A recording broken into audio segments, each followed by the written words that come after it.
Topic है 8वीं कक्षा के विज्ञान का अध्याय 3 संश्लेषित रेशे और प्लास्टिक यानी सिंथेटिक फाइबर एंड प्लास्टिक। संश्लेषित रेशे क्या होते हैं, इनके प्रकार कौन कौन से हैं और प्लास्टिक क्या होता है और इसके कौन कौन से प्रकार हैं तथा इनका उपयोग क्या है, आज की इस वीडियो में आप जानेंगे।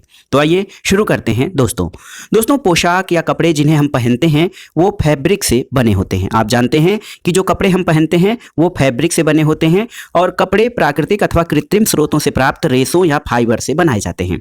दोस्तों कुछ प्राकृतिक रेशे ऐसे होते हैं जैसे कपास, सनई, जूट, इनसे प्राकृतिक रेशे मिलते हैं और रेशों का उपयोग विविध प्रकार की अनेक घरेलू वस्तुओं के निर्माण में भी किया जाता है। दोस्तों रेशों से निर्मित कुछ सामान्य वस्तुओं की सूची आप बनाइए जिन्हें प्राकृतिक और कृत्रिम रेशों से विभाजित करने का प्रयास कीजिए।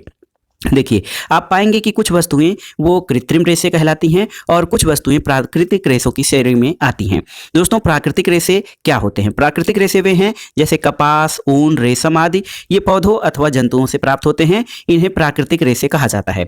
दूसरी ओर कुछ रेशे या फाइबर जो होते हैं वो संश्लेषित रेशे होते हैं। ये मनुष्यों द्वारा निर्मित किए जाते हैं, यानी ये रसायनों से निर्मित किए जाते हैं। ये संश्लेषित अथवा मानव निर्मित रेशे कहलाते हैं। दोस्तों संश्लेषित रेशे क्या होते हैं? धागे से जुड़े मनकों के हार में पाई जाने वाले एक रूप या बनावट को स्मरण करने का प्रयास कीजिए।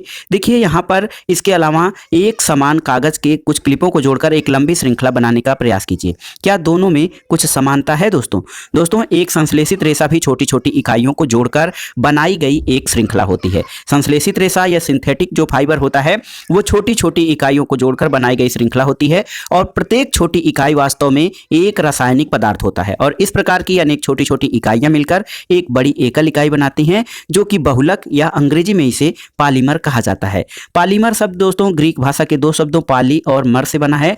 पाली का अर्थ होता है अनेक और मर का अर्थ होता है भाग।